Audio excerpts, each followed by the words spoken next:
welcome to another episode of our live stream, My Journey to the Trinity. Unfortunately, my camera's not working today, so you're going to have to look at Pinky. We should talk about Pinky because people have questions and there are issues that are unresolved about Pinky. And most of them have been, well, let's not blame people and point fingers, okay? But let's just, without saying any names, like Emmanuel Shahid, we can say, that issues have been raised about Pinky, about who he is and what he is, what he represents, how he chooses to express himself and his identity.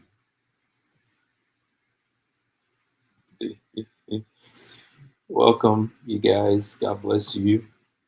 And hey, welcome, Blackwater. Welcome, Maltese. Welcome, Imprint After. Imprint After. I'm sure there's a special way to say that. And Imprint After. You know the word imprint from talking about Hebrews chapter 1, when it talks about Jesus, that he is the perfect imprint of the Father's nature. And there's really something amazing there, a little bit beyond me. And so anyway, I'm doing something that I've actually done before, but I kind of felt it was important maybe to do it again.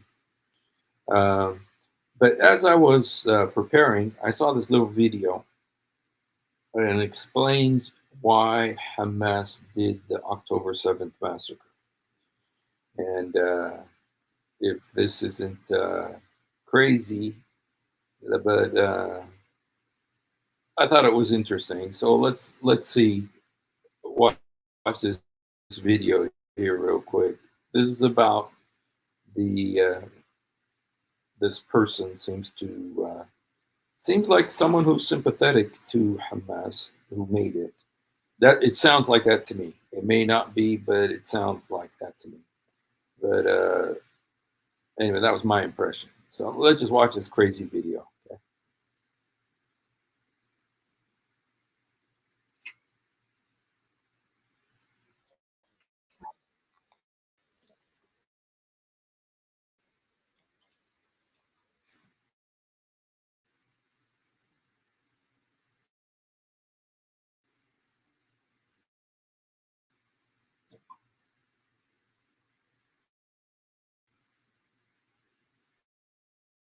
April 2024.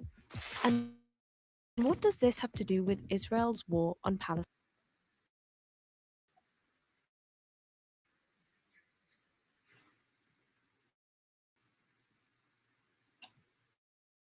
Okay.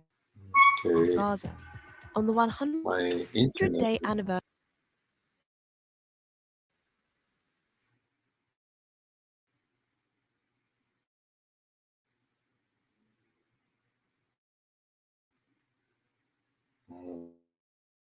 Of Israel's brutal assault on Gaza. Don't know. Hamas spokesman.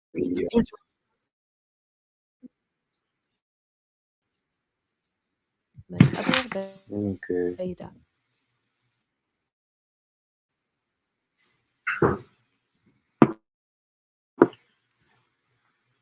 You know, I don't really respect people who have to cover their face. Why do they have to cover their face? Armageddon in the Middle East. What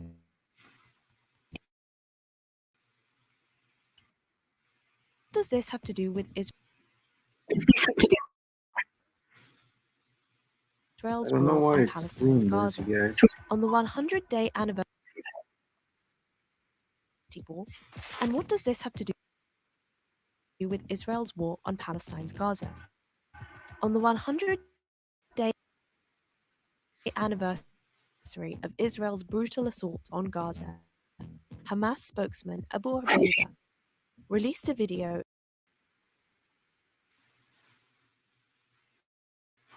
explaining the motivations behind the group's incursion into Israel on October 7th. Alongside Israel's continued occupation of Palestine, he also mentioned the bringing of red cows into the occupied Palestinian territories. Ubaidah was referring to the plans of numerous right-wing Israeli groups who believe that a red cow must be sacrificed in order for the Jews to progress plans to demolish the Al-Aqsa Mosque and build the fabled Third Temple in its place. It might sound like a conspiracy theory, but hardliner Israeli group the Temple Institute have already purchased and imported 5 red Angus heifers from Texas at a cost of $500,000. They have been grazing in a kibbutz in the occupied West Bank since 2022, with reports that the sacrifice is planned to take place as early as April 2024.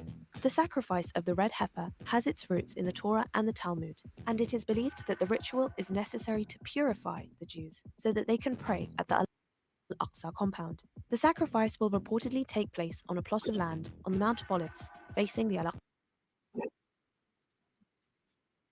Mosque. The cow must be completely red, including its hooves, and must be around 3 years old at the time of sacrifice.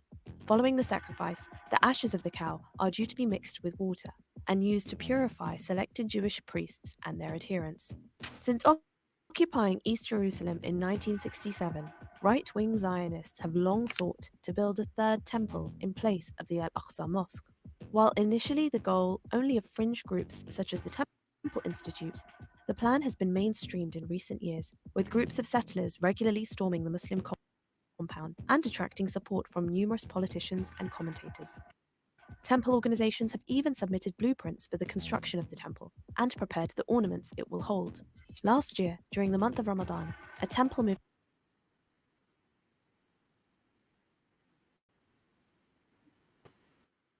Thank you, Sheikh, 3 times. Yeah, that's the.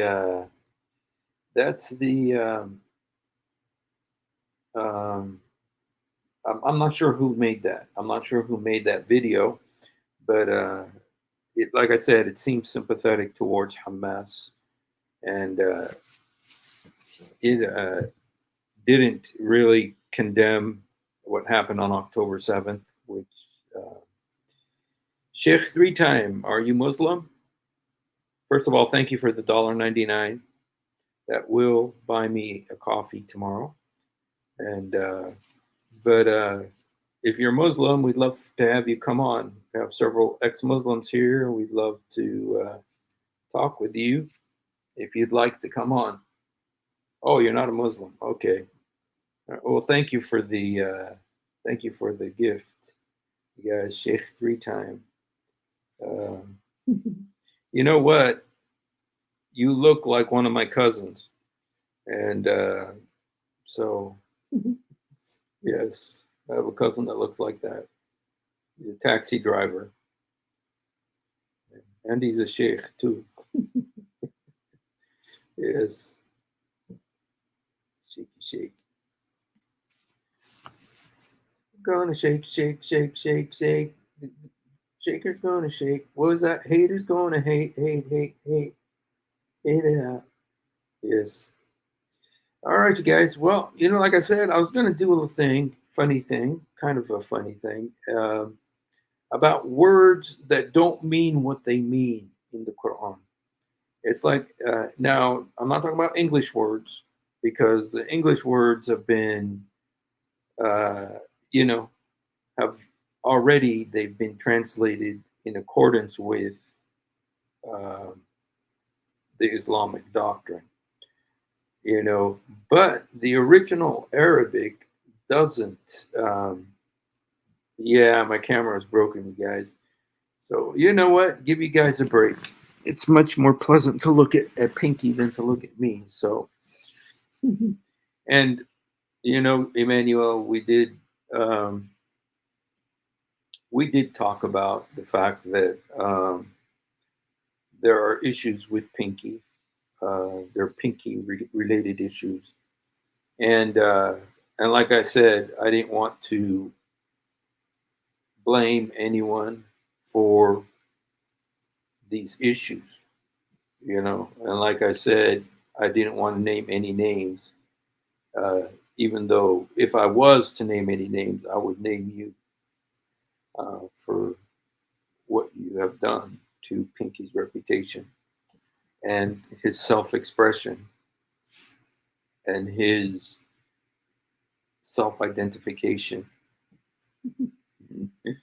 um, okay, and this is also a good opportunity, you guys. It's a good opportunity. Now, this is going to be something in Arabic, but um, this is a good opportunity to talk about Teve. Why am I changing my name to Teve? Okay, because um, so that I would keep people would keep in mind uh,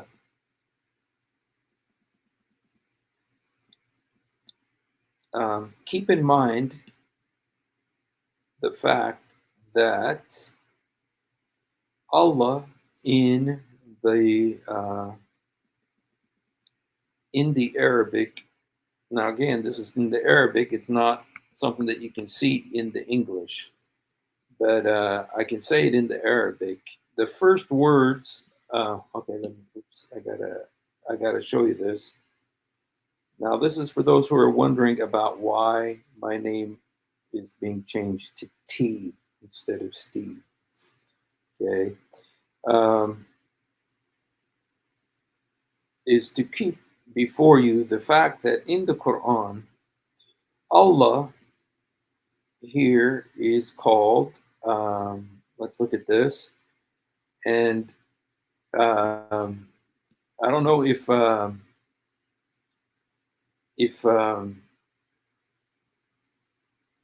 Blackwater and Montez, Arabic speakers would like to come on and uh, verify what I'm saying. Okay, and it's actually this really goes in line with what we're going to talk about tonight, and it's possible that we could just I don't know where this topic will lead us, but what the issue is in Arabic in regard to this is the first verse of the Fatiha. Fatiha is the first surah in the Quran. Now, it's not the first surah that came down to Muhammad. The first surah that came down to Muhammad was Surah 96. Remember when he was in the cave and the thing choked him and said, Iqra, read, read. That's in Surah 96. So that's the first surah that came down. But they did not arrange the Quran according to which one came down first or whatever. They did it by length. So the one that they decided to put first was the Fatiha. The Fatiha is to the Muslims is the same. Is kind of like the Lord's Prayer is to Christians. It's the prayer that they say at weddings. It's the prayer that they say at funerals. It's the prayer they say every single day, and so it is very, very famous. It's the first surah that anybody memorizes as a Muslim because it's essential. You pray it like 17 times a day, because you say it during your prayers, 5 times a day, and super important. But the first words of this in Arabic, the first words of this surah in Arabic are, let me look, oops, sorry, okay. Okay, now I'm talking in Arabic, not the English, okay. It says, Alhamdu, Alhamdu means the praise. Alhamdu means the praise. And, in fact, the name Muhammad, if you'll notice, it's very similar to the name of Muhammad, Hamd. And Muhammad, you just put an M in front of that. Muhammad. It's exactly, now remember, the Arabic goes from right to left. So look at the Arabic and, okay, Look at the Arabic verse there, and you'll see the word hamd, which means praise. Now, the problem is okay, praise what? What are you praising? And it says, li la, to la, praise to la. Now, I know every place, look here, you got 5 different translations. Look how the English is translated. All praise is to Allah. Praise be to Allah. Praise be to Allah. Praise is due to Allah. All praise belongs to God. All the praises and thanks be to Allah. Praise belongs to God, to Allah. But it doesn't say Allah there. It says li, which is the first L. And that first L right there in that, see, it looks like a W right there. That mean the first letter there is an L, and that L means two. And so it two, and then if it was to Allah, it should be Alhamdu li Allah, or El Ilah, the God. Allah or the God. Alhamdu li Allah or li El Ilah. But it doesn't say that. It says lillah, meaning it's praise to La. In the Arabic, this is incomplete. In Arabic, it's saying praise to La. And that, it doesn't say to Allah. It's to La. Now, Mu'taz, can you confirm what I'm saying? Yep, I do confirm because it says Alhamdu Lillah. All praise to La. La. Not Allah. Yeah. What's up, guys? Sorry to chop in. God bless Blackwater. How's everything going? God bless you. Good, brother. How you guys doing? Everybody good? Yes. Blessed by the best, my friend. There we go. Yeah, I know, right? Today was a bit of a moody day, but we get those from time to time. I was Yes. gonna say, I'm so happy you're talking about this because the Hamdu Li, right?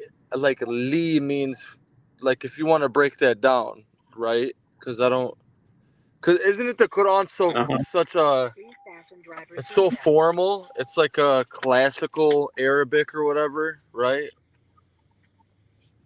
Supposedly, yes. Supposedly, yeah. Okay, yeah. I just thought it was a good topic, so thank you. Yeah. Well, have you heard this before, Blackwater?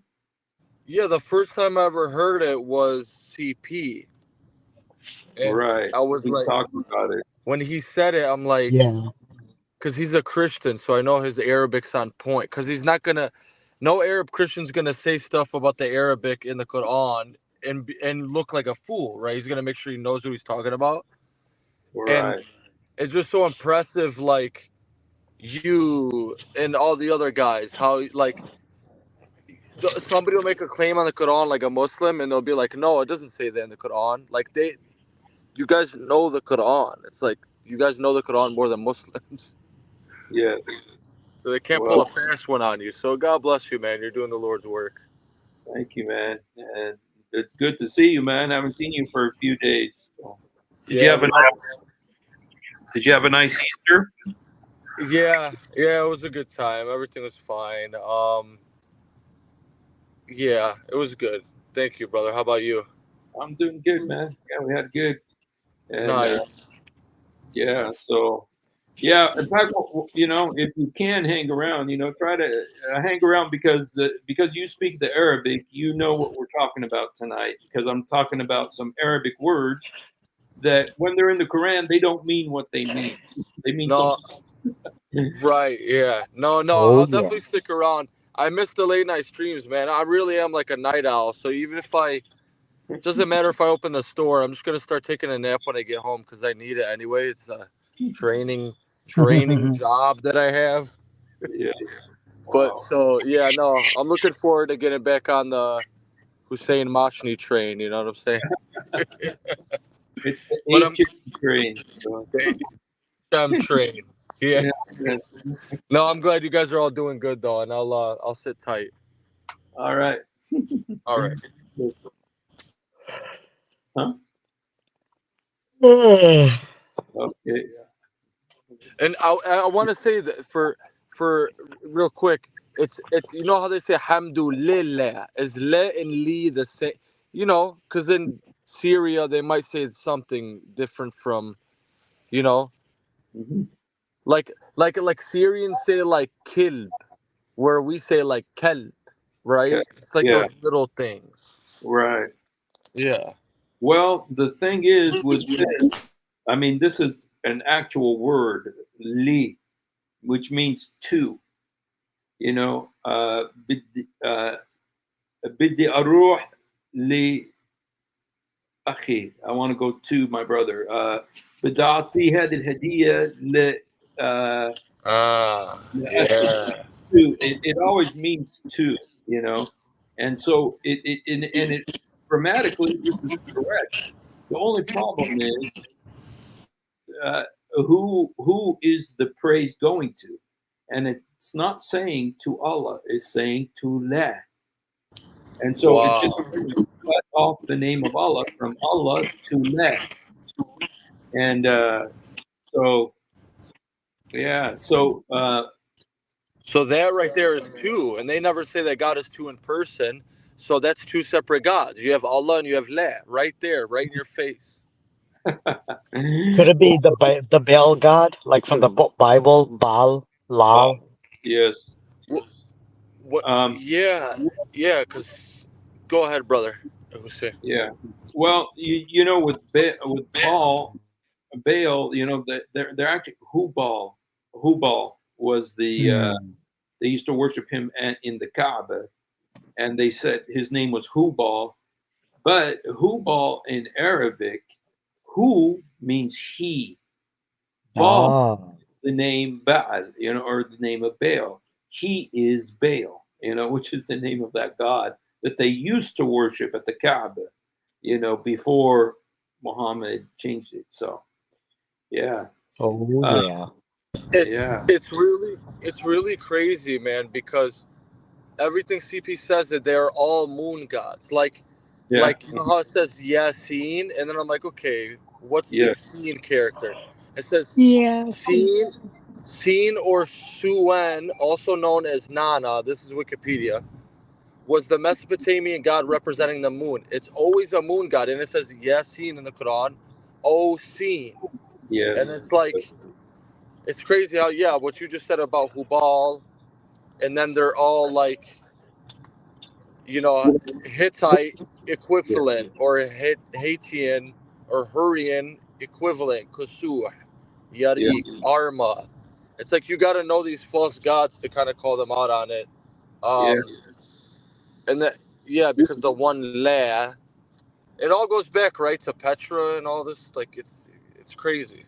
yeah. Well, you know, in the book of Isaiah, there's actually a verse that says, "Sin will mourn."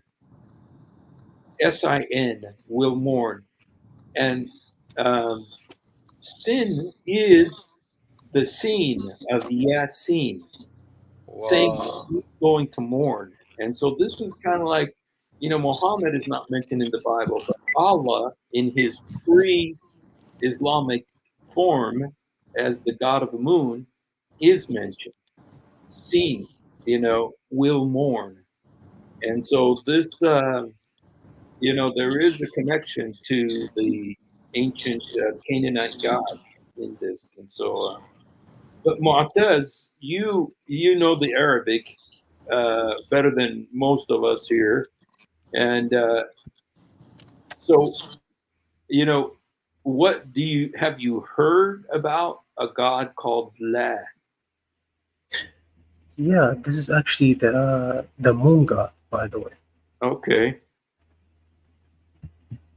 But I don't know where it's origin. It Okay. could be, yeah, it It's could be a deity that the Arabs, the Incans, used to worship before Islam. yeah. It says, if I could just chop in here, it says La Egyptian, and then it writes it out in Egyptian. Then it says Coptic, and it writes it out in Coptic, is a lunar deity, like you just said with the moon. Oh In wow. in ancient Egyptian, ancient Egyptian religion, the word La simply means moon. It is also transcribed as Ya, Ja, Ah, or Ah. And then it says it's a figure, it's tied with Osiris or something. I don't know. Whatever. Osiris. Osiris, right? Osiris, which is Osiris is one of the main gods of Egypt. Egypt had three big gods. One was called Osiris. One was called Horus. Horus is his son, and the wife is named Isis. And so those are like the family gods in Egypt, and Osiris is like the main one. And so, wow, so there's a connection to Osiris with La. Now that's very interesting. Where did you get that from? I'm going on the main Wikipedia page because I'm looking for equivalents of. The other one was very interesting because they had all these equivalents, but literally it's just the Wikipedia page. I could post it real quick if you'd like. Okay, yeah, if you could, because that looks very sounds very. And you guys remember, what is the symbol of Islam on every mosque, on every Muslim flag? It's always the moon, you know. And so there is that moon connection in Islam that you know, it's undeniable. And you know, with the uh, with the Arabs, because they you know, they dwelt in the desert, and they saw that the moon was stronger than the sun, because they thought the moon was stronger than the sun, because at night the moon would overtake the sky, and I'm not exactly sure how they decided that the moon was stronger than the sun, but the main god Wow. is not the sun, but the moon. Whereas in Egypt, the main god, who was called Amun Ra, the main god for the Egyptians was the sun. But among the Muslims, the Arabs, the main god was the moon. And so this just continued, you know, with Muhammad, and he continued you know, the moon worship. Have you heard about that, Martez, about the moon worship? Yeah, and it's actually pretty alive. If you go and look at it, the picture of the Mecca, there's like a building, a clock tower, and on top of the clock tower, you can see the symbol of the moon there. Oh, wow. So it still exists and it's pretty alive. Yes. And every mosque has it too. You know, they always have the moon, the crescent moon on top, you know. And the oh, Oh, I just want to pop in. oh, sorry, bro. Did Oh, am I echoing still here? I shut down the YouTube. That was just so I could share the link. Is it better now or no? Okay, yeah, it's better now. Yeah. Okay, I guess that's when I have YouTube opened. Well, no, because I want it to be fair. It's it's with an I. It's IAH. So it's funny because I remember looking back at that when I used to look at it, and I always thought that was the La. So I'm trying to find the La. I don't know if anybody knows that specific god, but I know there's a moon god. Yeah. Yeah, that's what I heard of about the moon god. Yeah. I've heard Christian Prince talking about that too. That, you know, the moon god is called Le. You know, now I've never heard of that. Uh, let me see if I could find Ilah el Qamar. Le. Let me see if I could find that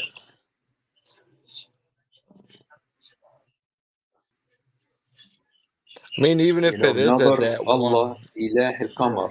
نظرية الله إله القمر. العربي، الفكر العربي والإسلامي عن الهلال وإله القمر. Oh. Okay, now in Wikipedia there is seen. There's something about seen in Wikipedia. The god seen. هو اسم الإله القمر في بلاد. Okay. So this is saying that Seen is the god of the moon in Arab countries. Wow. That, yes, Seen. Dang. You see that because it says that. Wow. Look at it. Yeah. That But makes me want. just to let you know, I'm in another. Yeah. What does it make you wonder, brother? It just makes me want to show. It makes me want to show the Quran verse that says Yasin, O Seen, where he's actually calling out to that God. Right. Because it's interesting, and we all seen CP, and people put the Kinzarabba. Now, the one other thing that the Sabians are called, especially on Wikipedia, they always like to call them mainly. This is the page. It's called Mandaism, but we all know it as the Sabianism. It says Mandaism or Nestorianism or Sabianism is a Gnostic monotheistic ethnic. It's the ones that revere John the Baptist, the ones that have the Kinzarabba, right? And we all seen exposed. Yeah, the Kinzarabba sounds like the Quran, right? Well, look at what it says. It says, I'm gonna post the channel for right. I think I did actually in the chat box. It says Seen is the Mandaic name for the moon. So don't you think it's interesting that the Quran sounds exactly like the Kinzarabba, and it's borrowing the word Seen, and of course they use the lunar calendar and everything, the obsession with the moon, like you said, the symbol. Wow, that is That's interesting, crazy. man. Because that's the Akkadian equivalent as well as Seen. Because it's a Mesopotamian god, right? Right. That's exactly. And here, you guys, is the verse. Because there's actually Surat. The surah, I believe, is called Yasin. I'm not. Let me see. Surah. Let me see what the name of the surah here is. Surat. Yes. Yasin. And why? And look at the English. Yasin. In Arabic, it's the letter Y and the letter S. Yasin. And it's the name of that God, the God of the moon. And this is in the Quran. It's Surah 36:1, the name of that God, the God of the moon. So, wow, very interesting. So, and you know what? I want to also, let me see if I could do this.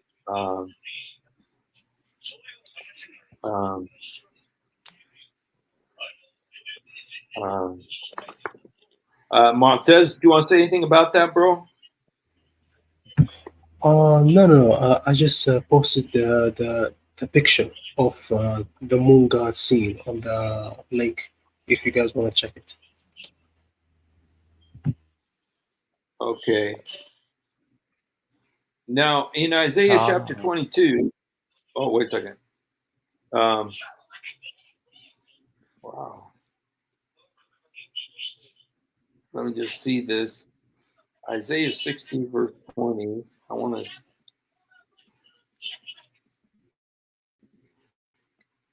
It says, your sun will never set, and your moon will wane no more. Okay, that's not the one that I was looking at.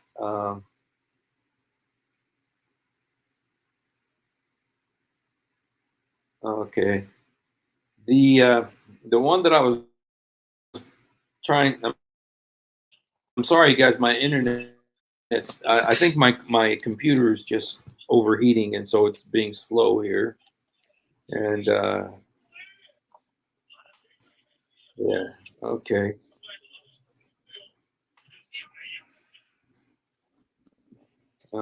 Soon. Okay. I can't find it right now, you guys, but there is a passage in Isaiah that talks about the sin, the God sin of. Okay. From Isaiah? I could try to look it up. Yeah, from Isaiah. I think what it says is sin shall mourn or shall wail or something like that, you know? And so, yeah, if you could look that up, if you find it, that'd be great. So anyway, going along the, just, so anyway, you guys, what I wanted to show today is that certain words in the Quran, in the Arabic, don't mean what they mean depending on where it's used. And the first word I wanted to show was the word salawat, the word sallu. It's very well known. Okay. Let's look at this. Here, let me go ahead and just let me just put this up here. Okay, 157. Okay, just 1 second here. Okay, add to stage. I wanted to put 157. If we look at this, 157.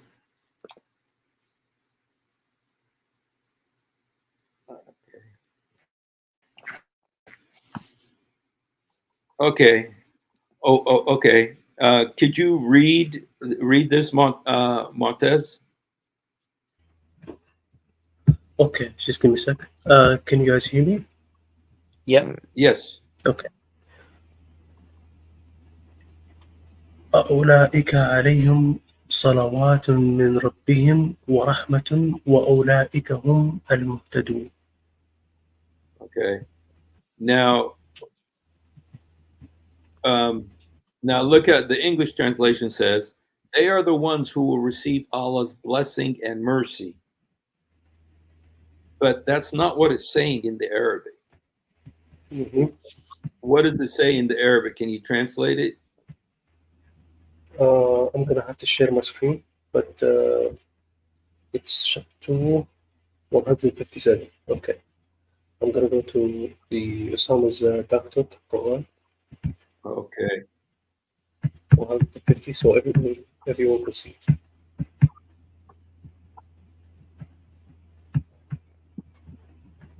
Oh, 152.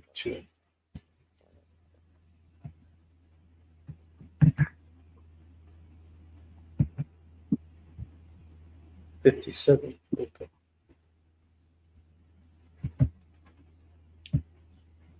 Okay. Then you can have to share the screen. Just give me a sec, guys.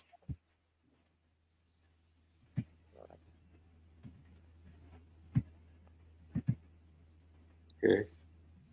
Isn't it ironic? It's not based on the sun, but the moon. It's based on darkness. Yes. Oh yeah. That's very darkness. To this day, in Arab culture, there's this obsession with the moon and with the nighttime, And okay, this is how Muhammad Daqduq translates the verse. Those on whom are prayers from their Lord and mercy. So the word salawat means prayers. But the way they translate it in all of the Qur'an, now Osama Daqduq is different because he does it the way it should be done. He translates it correctly. But in every other Qur'an, it's going to say, those are the ones on whom is the mercy of the Lord, or there's the blessing of the Lord. But the word in Arabic is salawat. It does the word salawat ever mean something other than prayer? Yes, Muhammad Hijab. Yes, it does. Oh, Yes. He prays for Muhammad, not to Muhammad. that's right. And it's exactly the issue. And this is in the Quran 3 times. This is in the Quran 3 times. Allah is praying. But the word is salah. It's always salah. And it's Allah praying. And you got to wonder, say, wait a minute. You know, because quite often Muslims will say, well, who is Jesus praying to if he's God? You know, well, you know, he's praying to the Father, you know, because God is Father, Son, and Holy Spirit, you know, and so he was praying to the Father. The Son is praying to the Father. We have no problem with that. But in Islam, who is Allah praying to when he's praying for, you know, when it says, those on whom are the prayers from the Lord? Well, if he's praying, what does that mean? Who's he praying to? Right. Right, Steve. I think you're on something here. Well, let me say it. Sorry to cut you off a little prematurely. I thought you were No, go ahead, bro. Yeah, because, like, okay, well, logically, he's either praying to himself or he's Yes. praying to someone else. So which one is it? Exactly. You got to take your pick. Exactly. And the, you know, is there another God? Is he praying? You know, let's look at this other verse right here, you know, and look at the way they translate this. And I don't know if I'm going to go ahead and put it on. I don't know, Blackwater, if you can you read the Arabic, Blackwater? Oh, I'll try my best. Let's see. See the Arabic there? Inna Allah wa malakadu. I gotta brush up on the letters because I'm like, is that a sod or a dod? I think that's a sod. The sod, yes.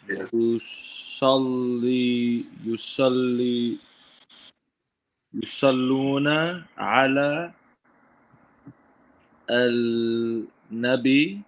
Okay, that's good right there. In Allah wa malaikatu yusalluna. Yusalluna alai Yeah. nabi. Yeah. Could you translate that for us exactly, the word for word, Montez?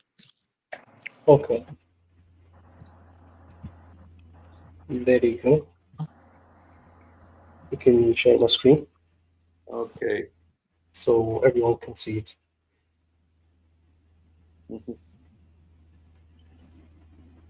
Surely Allah and his angels pray on the Prophet. The word is yusallun. They are praying. And you know what's amazing about this is that this is one of those sentences. I don't know grammar that good. I don't understand exactly the words for the grammar. But you have two subjects and one verb. You have two subjects doing one verb, doing one action. So you have two objects doing one action. Like you can say, Steve and Joe ate breakfast.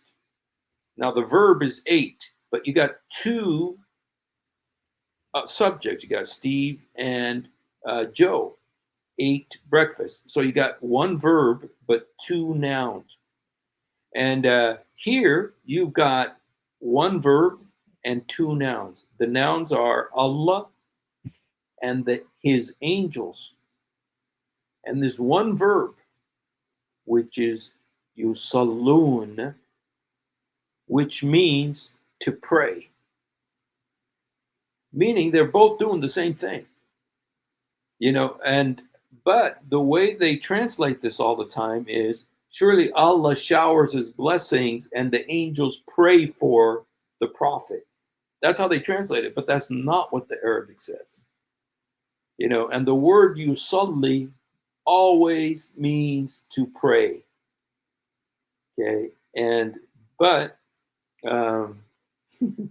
Salun, Assyrian Truther says it sounds like Aramaic.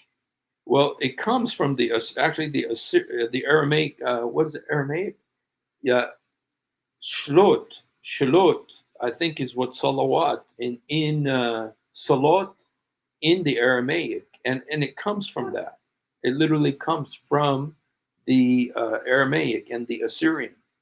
So, very good point there. Thank you.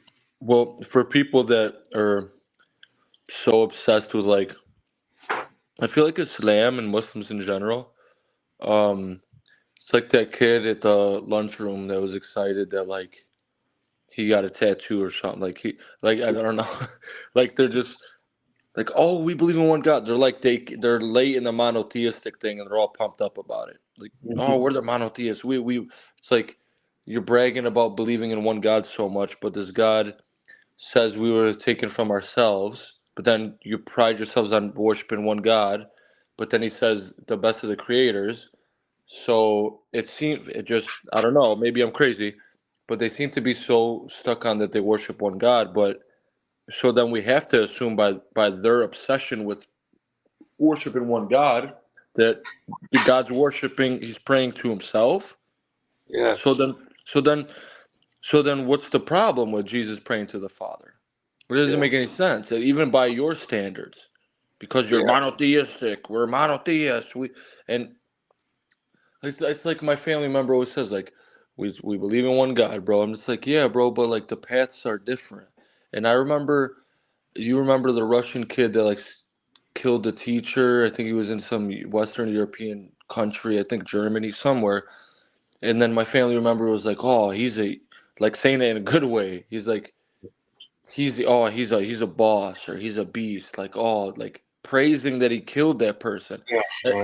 And I'm like, bro, this is when I was Muslim. Even I was like, I was like, I don't know about that. Like, I don't, because it always didn't sit right with me. And I'm not trying to make myself seem better or anything, because I was justifying a lot of things that terror groups did, but it just, like, I'm stressing, and when I say it now, we hate what Islam does to people. We don't hate those people because they're victims of it. They don't see like how crazy that is, because a teacher did something about the Rasul, or so-called Rasul. This was about a year or two ago, but it just makes you think, man, like what the fruits of it is. The fruit is paranoia. It was in France, and it was a teacher. I think he showed the cartoon of Muhammad that they killed the 11 journalists or the 11 cartoonists in France. The Charlie Hebdo, and they killed like 11 cartoonists for drawing pictures of Muhammad. And then the teacher in his class showed the picture that those cartoonists drew. He's in France, and so he's showing to show his students what was going on. And so they killed the teacher. They cut his head off. So yeah, Legion of Peace. So it's so awesome, dude. Like, it's so insightful and good for the world. I just want to tell more people about it. Yes. Here I want to show another verse. This is again, Martez. Could you read that in Arabic?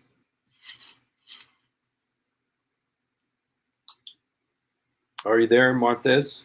I know we're going in and out here. Oops, sorry. That's okay. Could you read that Arabic? Absolutely.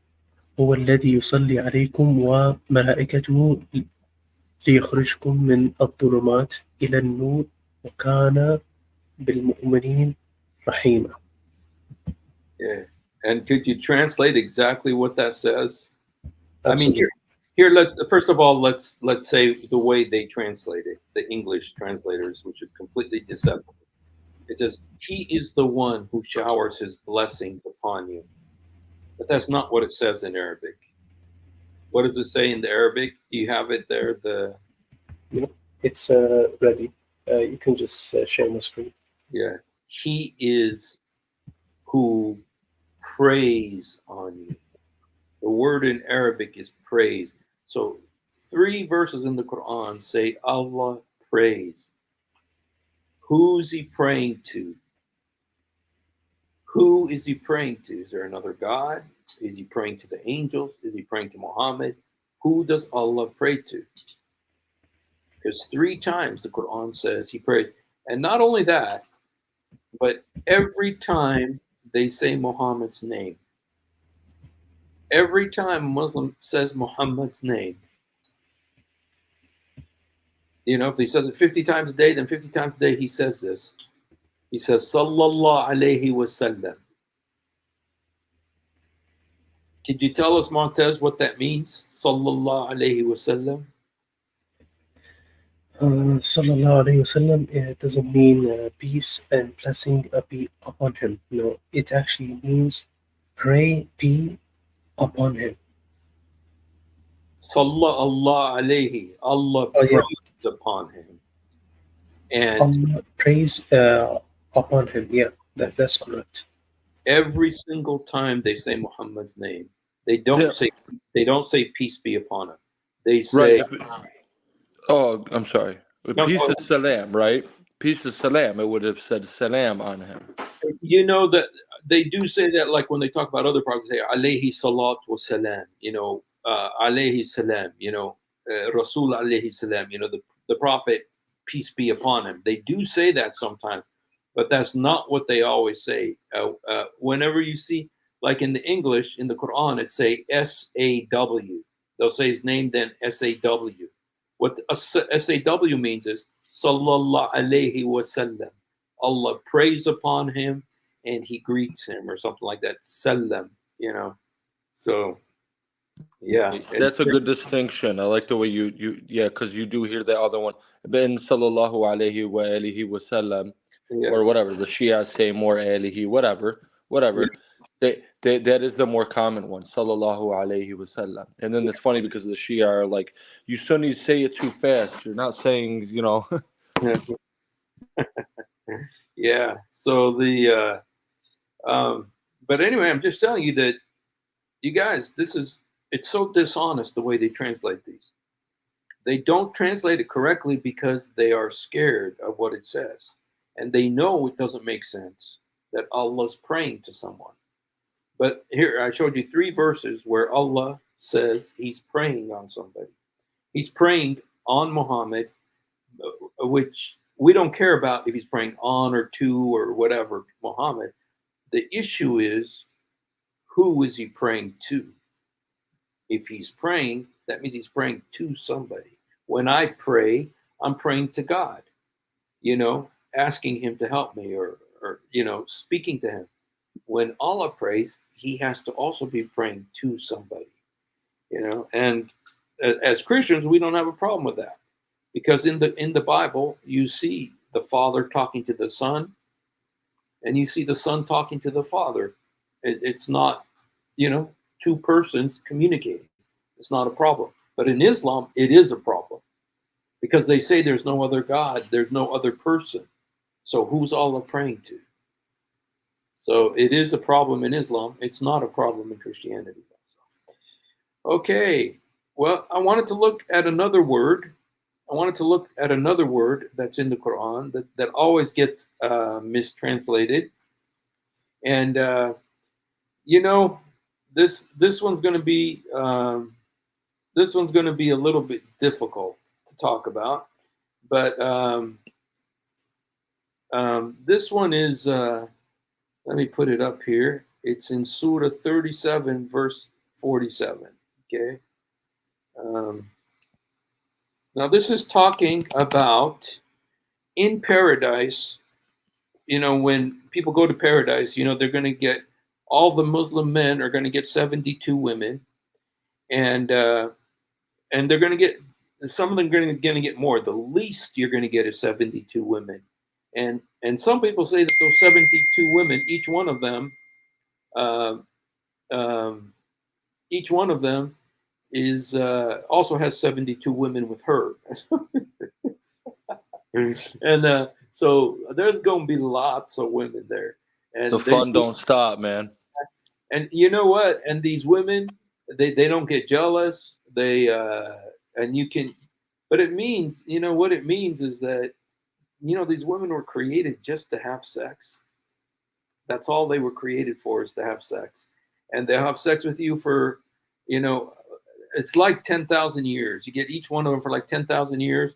And I've heard, and I may be wrong about this, and I don't want to say this, there's a hadith. If somebody knows that there's a hadith, please tell me.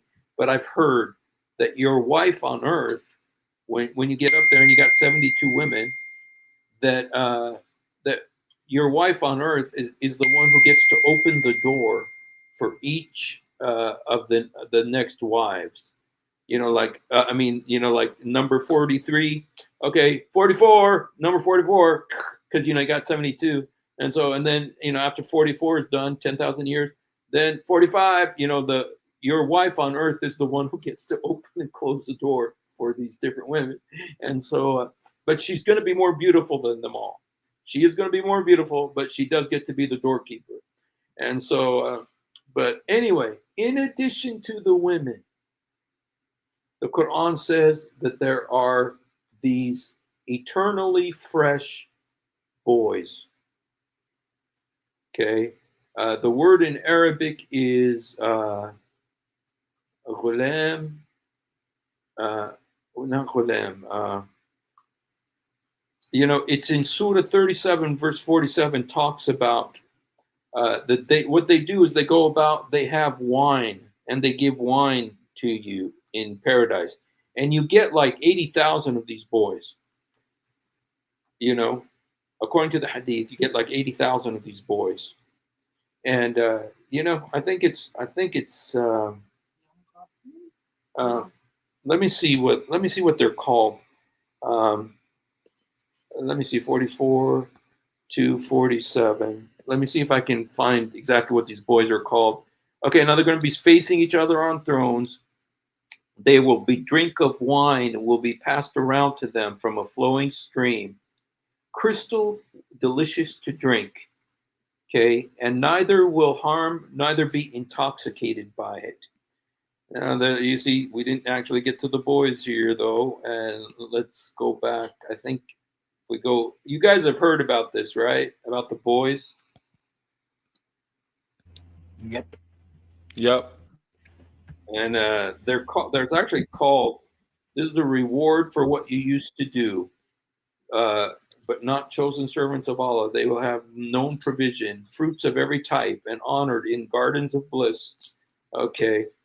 In 56:19, let me go to 56:19 because over there it specifies. Okay, 56. I'm going to go from 15 to 19. 56, and it talks about all will be on jeweled thrones, reclining face to face, be waited on by Wuldan Mukhalladun. Wuldan Mukhalladun. What does that mean, Montez?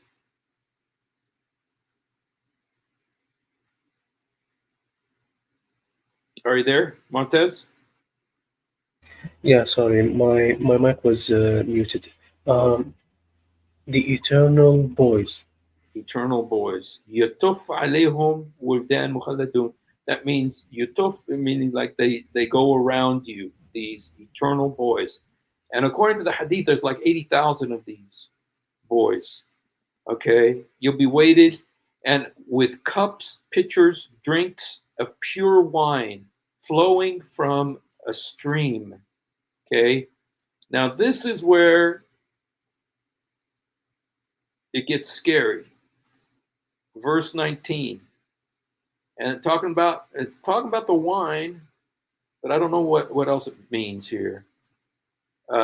لا يصدعون عنها ولا ينزفون.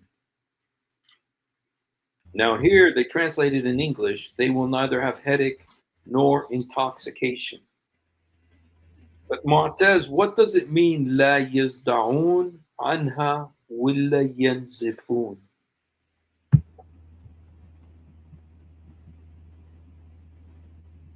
Are you there, Mu'taz?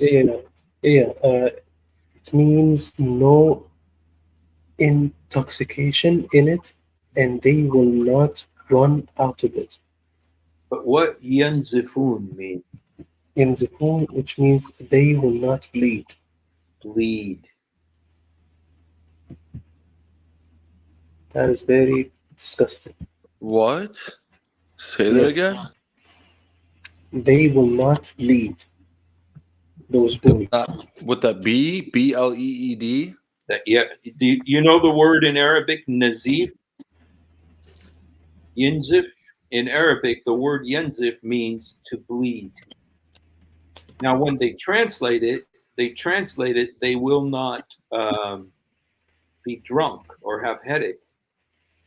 But the word in Arabic is la yanzifun. By the way, Steve, I can't see your the verse that you're showing on screen.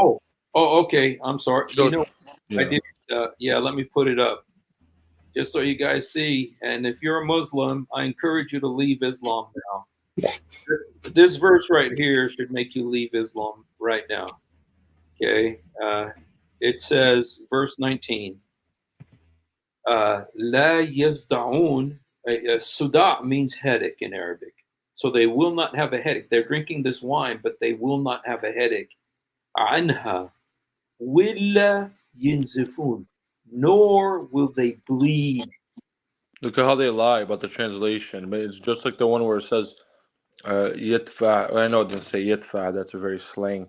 But it says ajurahum. Pay them their wages. And then in the translation, they say they're due dowry. Yeah, the due dowry, right. But this is much more disgusting. Yeah, that's just crazy. These are the boys in paradise. They will not. Steve, can you Yes. share my screen? Okay. Looks like Emmanuel dropped. We love you, brother. I don't know where you went. Okay. I think. Oh. Sorry, Manuel. I don't know what happened there, bro. Okay. Okay.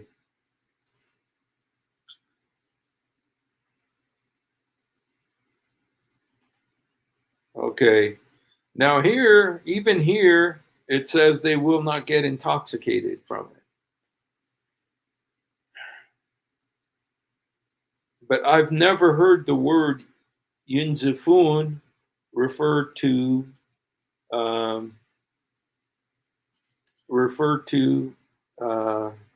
getting drunk. I mean, maybe there's something I don't understand. And if I hope it's right. I hope maybe it doesn't mean that, because it is unbelievable if it means they won't bleed. You know, but is this the Osama Dakduk version? They will not have a headache from it, nor will they get intoxicated.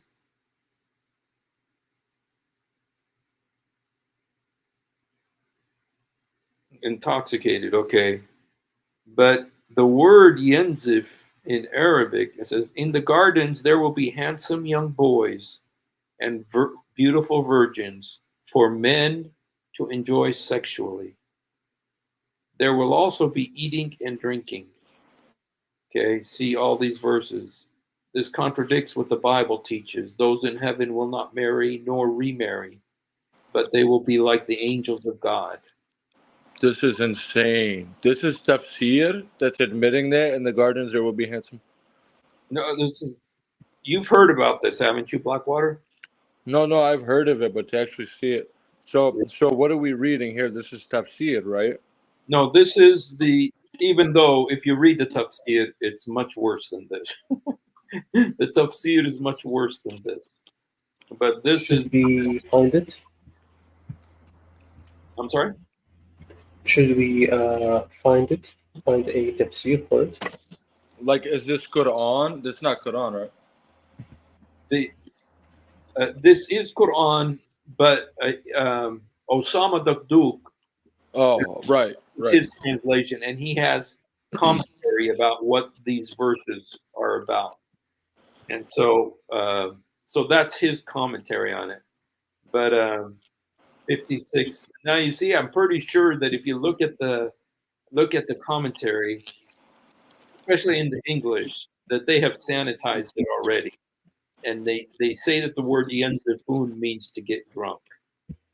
But the word to get drunk in Arabic is yaskarun, fiscal. You know, to yinzif. Yinzif literally means to bleed. And so that's the word that's used in the Quran 2 times. 2 times the Quran uses that word yenzifun. And so, Mu'taz, have you ever heard the word yenzif used to mean get drunk? Which means wala. Now, I'm actually right now in the tafsir. Okay. It says ولا تذهب بعقولهم. That's the meaning. What? Say it again, please. That means that their minds will not take away. Okay, their minds will not be taken away, and that's what yenzif will mean. Yeah. I think we have a Muslim here. Don't you? His name is Mr. Mahmoud. Mr. Mahmoud, you know, a lot of people, you know, say they find peace in their religion. You know, like I've heard Buddhists say that, I've heard Hindus say that. But I'm wondering, Mr. Mahmoud, when the Quran talks about that you're going to have these young boys in paradise, you're going to have all these women in paradise when you die. Did you know that? You're going to have like 72 women, and then you're going to have like 80,000 boys. And they're going to be going around with wine and stuff, giving you alcohol to drink. How do you feel about that, Mr. Mahmoud? Does that seem right to you? Well, while he answers you, I think he feels comfortable with his version of Islam because why? They all have a different version of Islam. They're like buffet style Muslims, right? So for me, I look at it like this. It's so draining. It's so sick. Why do they say when you mention Islam, when you have the slightest critique of Islam, you tell them, hey, it says this, it says that, it says that. Then they say, you know, brother, we got to look into this. All I know is Islam tells you be a good person, give prayer, give charity. So it's like they go back to the basics that there's good in our religion. But okay, we're not talking about that. We're talking about why does it say you can have sex with little boys or why, you know. So this is what you have to do, Steve. You have to get past this hard life of only having endless little girls to marry, or you could be the next Muhammad and marry 16 of them, little girls, that's allowed. So you could get to you got to go through the trial of girls and then you get the little boys. That's what it seems like, right? Yes. Because they say like everything's a test in Islam, right? Right. And I just want to show you the the Prophet Muhammad was heard saying, okay, this is the smallest reward for the people of paradise is an abode where there are 80,000 servants, those are the boys, and 72 wives, over which stands a dome decorated with pearls, aquamarine, rubies, as wide as the distance of El Jabiyah. Okay, so this is what Muhammad said. This, Abu Amama said, the messenger of Allah said, everyone that God admits into paradise will be married to 72 wives. 2 of them are Huris, and 70 are his inheritance from the dwellers of hell. They have libidinous sex organs, and he will have an ever erect member. Okay, this is what. Can you share your screen so everyone can see it? Okay, I'll show this. You know, Mahmoud, we welcome you. First of all, this is the first time you've been here. And so we welcome you. إذا بتحكي عربي ممكن نحكي عربي كلنا بنحكي عربي هنا. So we could talk in Arabic if you want. And you know,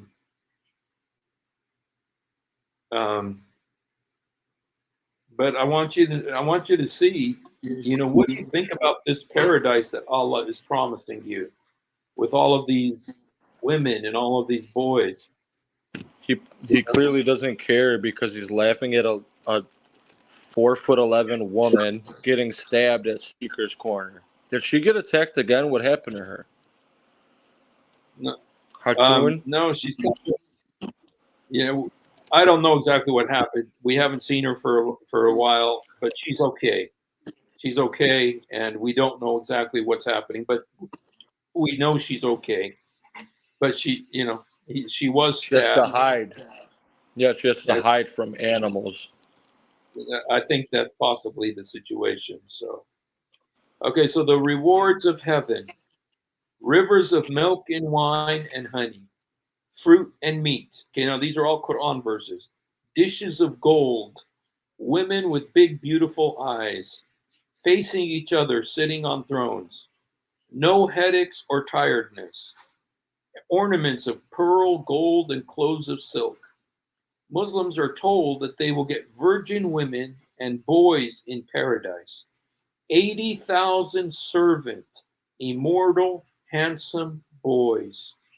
And since servants are a right-hand possession, I guess you really need to connect the dots. Okay.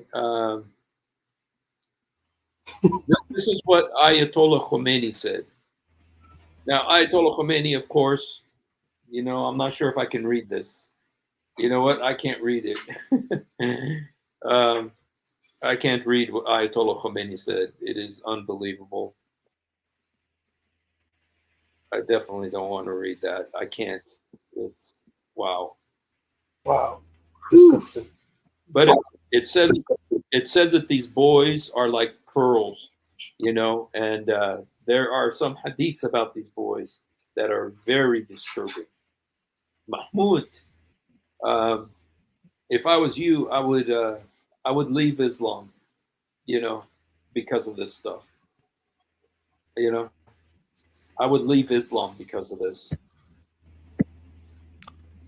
It's pretty, you know, it hyper focuses on the carnal natures, our weaknesses, so that too, it really capitalizes on the weakness of the flesh and the despair we feel when we battle it, right? And then Islam comes along and it's like,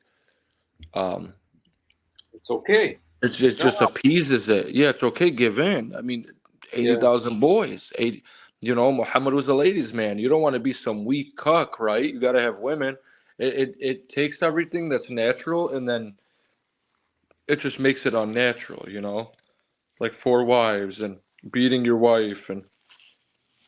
And when you get to paradise, you get 72 women. You know, and it's like. Just like perpetual sex, you know, you have 10, and they said, you know, there's different hadiths that talk about, you know, that each time you're with a woman, it's like 10,000 years. With each woman, it's 10,000 years until you go through the 72, and then you start all over again. You know, number 1, number 2, number 3. You know, yeah, for all eternity, this is what you're doing. And well, if you see them say, "Oh, these are just," come on, are you kidding me? This says they're serving them. This isn't sexual. Then you take it to, well, why did Muhammad suck the tongue of Hussein? Yeah. Well, but you know, the thing too, Blackwater, is the word and it's used 2 times, not once. The word is yenzifun, which means to bleed. It says Guys, they will not bleed, and and so I don't know, it's, you can't, it's kind of hard to put a nice face on that, No, yeah, I've seen this from a Christian Prince. Yeah, this is what it actually says. That's one foxy lady right there.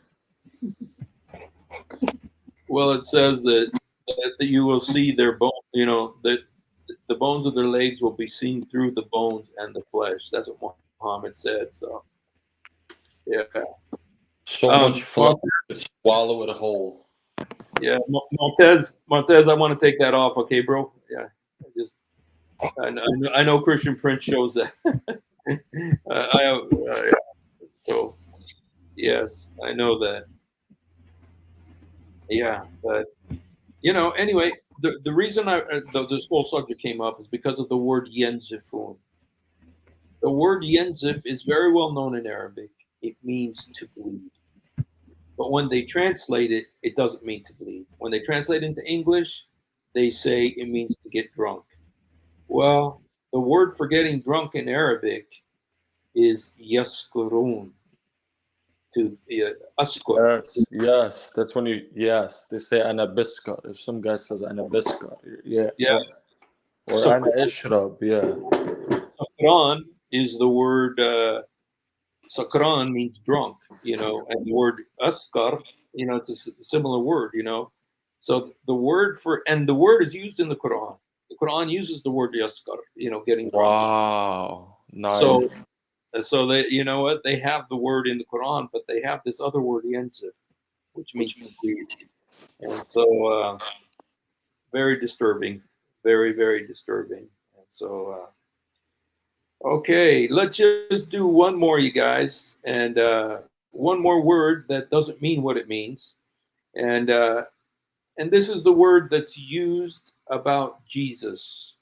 It's used about Jesus 2 times in the Quran. Jay, keep on looking, my friend, because there is a sheep that ate those verses, so they've been abrogated, so they're no longer in the Quran. So. Abrogated. 355 here. Okay. This is the. Could you read that, Montez? So? Oh yes, those are my favorites. Oh, is it showing or no? It may not. Oh, sorry. Yeah. I gotta stop this. Present.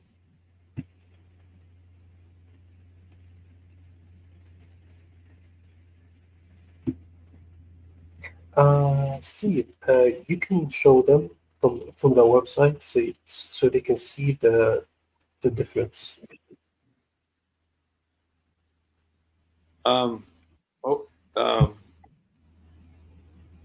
Okay. Do you want me to read it? Yeah, please. Yeah, if you could translate.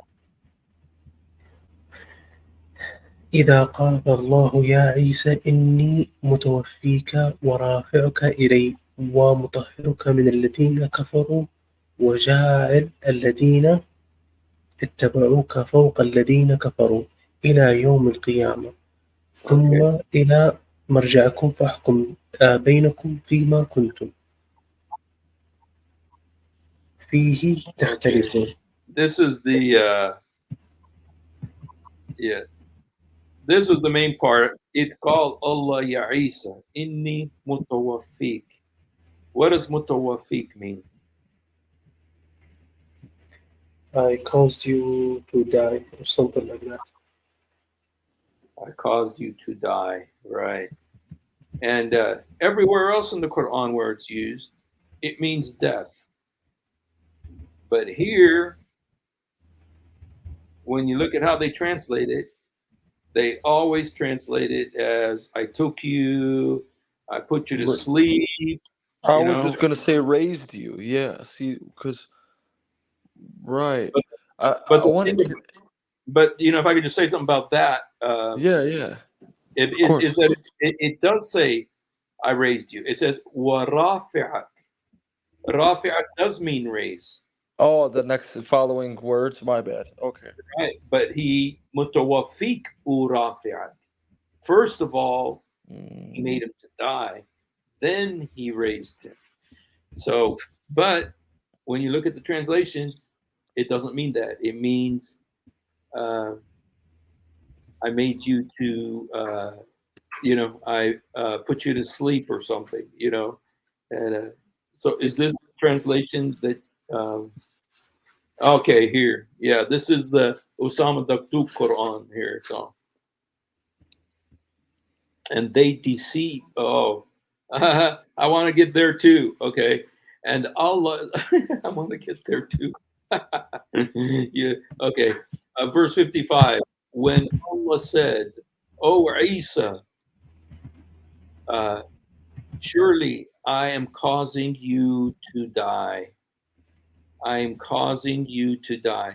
And the word is mutawaffiq, but in all the Qurans, they translate it, "I'm taking you, I'm, putting you to sleep, I'm, terminating your mission, or, I'm rescuing you," or something, but they don't say "I'm causing you to die," because they don't believe that that Jesus died.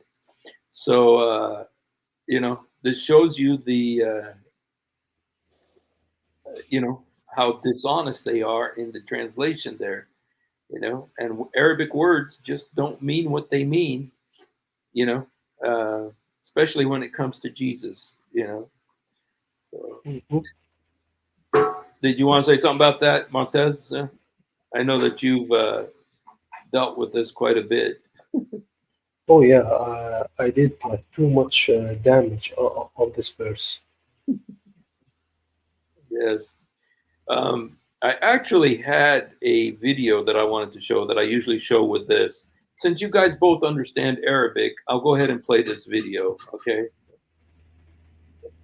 أنا كنت أنت الرقيب عليهم. ما في مشكلة. إيه المشكلة؟ وسيدنا عيسى سيموت إذا نزل من السماء، سيمضي مدة في الدنيا ويموت. يعني وما جعلنا لبشر من قبلك الخلد. أما إذا كنت تقصدين هل مات عيسى ثم رفع، لا، الوفاة أحيانا تطلق على النوم. ففي الآية إني منيمك ورافعك إلي، إني متوفيك بمعنى منيمك. الله يتوفى الأنفس حين موتها والتي لم تمت في منامها، أي يتوفاها في منامها. ونحن نقول عند الاستيقاظ الحمد لله الذي أحيانا بعد ما أماتنا وإليه النشور. وكان عيسى عليه السلام على ما قاله ابن عباس رضي الله عنهما جالسا مع طائفة من أصحابه من الحواريين، فقال لهم: من يلقى عليه شبهي ويكون معي في الجنة؟ فقال شاب: أنا يا رسول الله. فكرر عيسى عليه السلام الكلام، فقال الشاب: أنا يا رسول الله. فكرر عيسى الكلام، فقال الشاب: أنا يا رسول الله. فألقيت على القوم إغفاءة، ثم إن الله رفع عيسى وألقي شبهه على هذا الغلام، فدخل القوم وأخذوه وصلبوه، ورب العزة قال: وما قتلوه وما صلبوه ولكن شبه لهم. فرفع الله عيسى أثناء الإمامة. قال آخرون، وهذا قول الجمهور، إن الآية فيها تقديم وتأخير. ما معنى إن الآية فيها تقديم وتأخير؟ قالوا معنى الآية إني رافعك إلي ومتوفيك، بمعنى أنه سيرفع، أنه رفع وسينزل ثم يتوفى، أي تقبض روحه. وهؤلاء يقول هذا الكلمة، الطريقة، الأسلوب له نظير في كلام العرب. الله عز وجل قال: ولولا كلمة سبقت من ربك لكان لزاما وأجل مسمى. قالوا معنى الكلام ولولا كلمة سبقت وأجل مسمى لكان لزاما. قوله جل وعلا وأجل مسمى جاء بعد كلمة لكان لزاما في الترتيب في التلاوة، والمعنى ولولا كلمة سبقت من ربك وأجل مسمى لكان لزاما. واستشهدوا بقول الشاعر ألا يا نخلة من ذات عرق عليك ورحمة الله السلام، والمعنى عليك السلام ورحمة الله، فرحمة الله مقدمة في السياق هنا وإن كانت في وضعها متأخرة، فقالوا هذه الآية مثلها، أصل الكلام إني رافعك إلي ومتوفيك. So, you know what you get? What he was saying there is when it says "Inni mutawaffiku rafi'ak ilayya," I made you to die and raised you up to myself. This guy was saying, no, in the Arabic language, it's accepted that when you say I make you to die and raised you up to myself, what I really mean is I raised you up to myself, and later on I'm going to make you to die. And so they just flip the sequence. They twist so much, it's unbelievable. Isn't that and the other guy, he changed the Quran. It says inni mutawaffiku rafi'ak, and he said no, inni munimuka rafi'ak. I made you to sleep and raised you up to myself. They are stuck in a terrible corner with this verse, man. You see, as Muslims, that's very well said. You know, when you're a Muslim, you might think, like, just out of innocence, like, just taking their word for it, like, oh, maybe the Christians did change it. But, like, then you're just like, okay, forget looking for Muhammad in the Bible. You're like, okay, do you know which parts are corrupted? No, we don't know which ones. You know, all we know is that much of it is corrupted. But then you could go and verifiably check how they lie about the Quran right in your face. But they can't do that with the Christians. That's why they just look for stupid Muhammad in the book, because they say Makmadim, and then it means altogether lovely, and then inspiring philosophy like Damal. I just love his channel. He's such a funny guy. And like, he just like, there's no sources of anything with them. There's nothing in the Quran what Jesus did. Yeah. I had a guy, because, you know, whatever, there's some voice channels in a Discord for like CP, and there's a lot of discussions there. And this one Muslim was like, you Christians, you know, you have all these details, and you actually have substance in your religion. Like, come on, it should be like a summary, like Islam. Like, Islam doesn't have any major details. Even though it says it does. The Quran says it's the mufsid, you know, that it's a detail, but it doesn't have any details, you know. That explains all things, right? Yeah, exactly. Or in other ways. Yeah, okay. Yeah. Guys? Yes. As you can see, where is it? Did I lost it? Okay. Yes, Steve, this is the tafsir of Ibn Kathir, about, you know, to actually confirm that in their sources, by the way, that actually Jesus did that. If we choose this one, قال إسحاق بن بشر عن إدريس عن وهب أماته الله 3 أيام ثم بعثه. Okay, this is one scholar named Ishaq ibn Bashir, and he says he made Jesus to die 3 days, and then he raised him up. And then he resurrected him. Then he raised him up. Wow, this guy's got the gospel right there. Ishaq ibn Bishop. Wow, I want that. Send that to me. That's awesome. Okay, just give me a sec. Yeah, send that to me. That's awesome, man. Wow. Yes. Thank you for sharing that. That's amazing. And yeah, I mean, they are so confused. Look at the pathetic excuse. Bless you, babe. Look at the pathetic excuses that they're coming up with. And I mean, the guy on live television, on live Muslim television, that guy changed the Quran. He says it's not inni mutawaffiku rafi'ak ilayya. He says it's inni munimuka rafi'ak ilayya. On television, he changed the Quran, and nobody has a problem with it.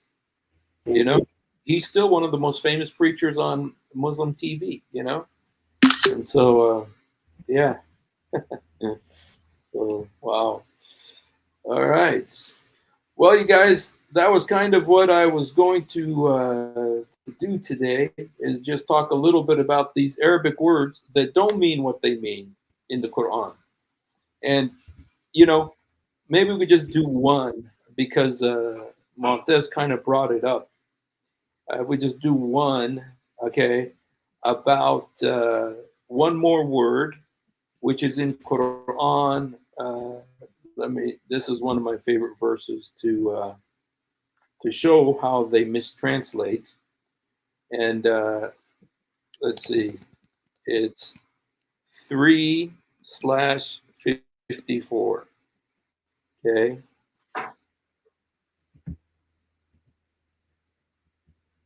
Okay, let me just show it to you. And shoot, where'd it go? Okay, I want to just show this. This is my last one here. Oops. No. Sorry. Share screen. Okay, this one right here. And if you want to read it, Montez. Okay.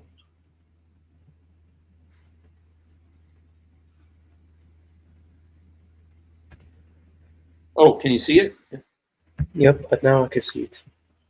ومكر الله والله خير الماكرين. Yep. This is here is the. Can you show them also the English, so I can Okay. show them the difference. Yeah. The disbelievers made a plan against Jesus, but Allah also planned, and Allah is the best of planners. Wow. What does it really say? Okay, Sheikh Montez. Here's the real translation. It says, and they deceived, and Allah deceived, and Allah is the best deceiver. And, you know, if you look at all the English translations, they all say plotter or planner, and they're very, very, very rarely, I think there's one person out of 50 who will say it correctly. That in Arabic, the word makr means to deceive, deception. And yet, you know, they're misleading the West. And the dangerous thing, you guys, is that this is one of the names of Allah, Al-Makir, Khair al-Makirin. And people aren't being told when they're converting to Islam that this is what your God that you're going to start following now is. So very dangerous, you know. So, Should we show them also the second verse? That okay. 799 also uses it if you want to. 799.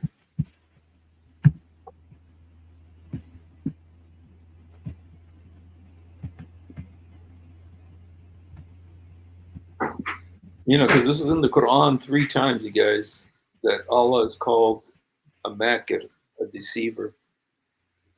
Houston Euler, taking my idea. You're probably the one who's going to make it famous and make $1 million on it. So, okay. And are they secure from the deception of Allah? So no one can be secure from the deception of Allah, except the losing people. What the heck does that mean? What does that even mean? That is Allah's logic, I guess. The only ones who are secure from the deception of Allah are the losers? Give me a break. What does that mean? Oh my goodness. Allah is Satan. There you go. Wow. Right. Did you, when you were a Muslim, did you know that this was one of the names of Allah? No, not really. I know that he is al-mutakabbir, which means the prideful, Yeah, or, boastful. yeah, the boastful. That's one of the names that I remember, by the way. Yeah, I never knew that either, or I never knew what it meant, you know. And but you know, compare it to Jesus, and if you look in the Bible, the word makar is used in the Bible, but it's used about in 2 Corinthians 11:4, where Paul says, as the serpent deceived Eve with its cunning or deceptiveness, and the word in Arabic be makarha, with its deceptiveness. And so, and then there's another verse about Jesus, and it says, Laysa makar fi fammo. There was no deception in his mouth. You know, and but in the Quran, Allah is the Makir. His name is Al Makir. Yeah, Al Makir. You know, so very, very disturbing. So, all right, my brother. Thank you so much for hanging out. I think we lost Emmanuel and Blackwater. Yeah, they both got raptured, I guess. You and me are still here. So I don't know where Mahmoud went. Mahmoud, يا ريت تطلع معانا, تكون معانا. I'm so different. To use their logic. Yes, see, that proves. That's right, Blackwater. You know, the Bible says that the enemy has blinded the eyes of the unbelievers. That's why you need to pray for them. The Lord will lift that blinders off of their eyes in Jesus' name. So, all right, brother. Thank you so much for being with us. We've been on for almost more than an hour and a half here. And I appreciate you coming on. I really wanted you to come on today because we were talking about Arabic stuff. Oh, awesome. Absolutely. So, we can do this tomorrow, after tomorrow, anytime. No worries. Thank you so much, man. I appreciate it. And could you give the gospel message in Arabic? Give the gospel of Jesus, the lady. In Arabic, yeah. Okay. Should I say it in Arabic? Yes, please. Okay. أعطي الإنجيل لعيسى أو أعطي الإنجيل حق عيسى وشكرا. Okay. Thank you, brother, and thank you everyone for being with us. And if you haven't done it, please do it now. Say, Jesus, help me. Jesus, forgive me. Jesus, come into my heart. Jesus, help me. Jesus, forgive me. Jesus, come into my heart. يسوع ساعدني. يسوع سامحني. يسوع ادخل قلبي. He loves you, and we love you. And thank you so much for spending some time with us tonight. Have a wonderful evening in Jesus Christ.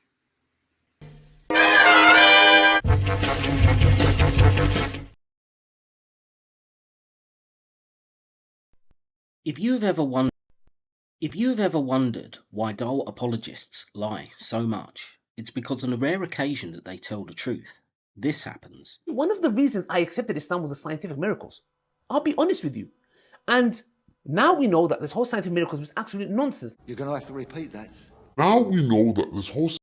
That the standard narrative has holes in it. That's what I'm going to say.